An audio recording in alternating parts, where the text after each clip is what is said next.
स्वातंत्र्य सैनिक गेले अनेक वर्सां आमचे 2 संघटना आसात, रजिस्टर्ड आसात, पण काही मंडळी कायम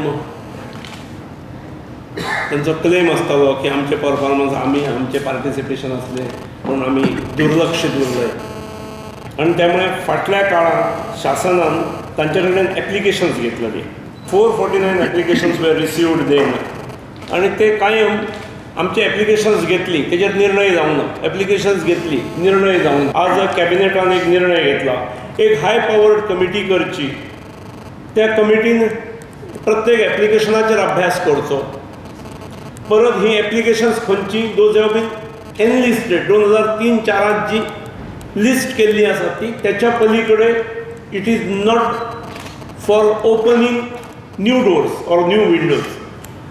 साधारणपणे एक 3-4 निकष ठरयल्यात.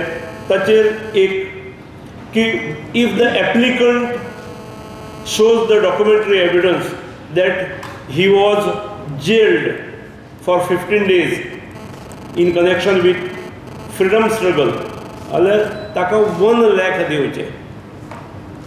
These are few guidelines that have been laid. Number 2, in cases where the applicants had actually taken part in freedom struggle and was directly involved in the movement, but need not be jailed. पण ताणें भाग घेतलेलो जाल्यार 50,000. आणि other than first आनी second केस म्हणजे जेलूय जावन नासलो आणि भागूय घेवंक ना प्रत्यक्ष, पण applicant had assisted some freedom fighter in freedom struggle, ताका 25,000 दिवचे. अशे 3 निकश ठरोवन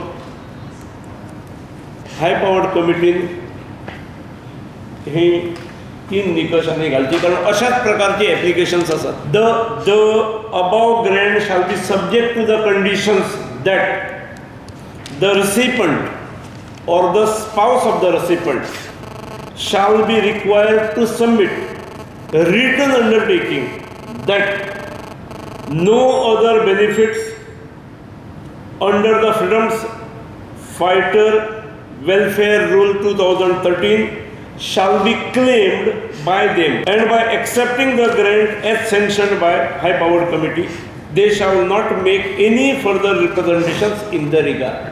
ताचेर एक कायमचो पडदो उडोवपाचो एक प्रयत्न आसा. हे केले म्हणून अन्य बेनिफीट ना, ह्याच बेनिफिटाचेर ही गजाल सोंपची, एंड जावची.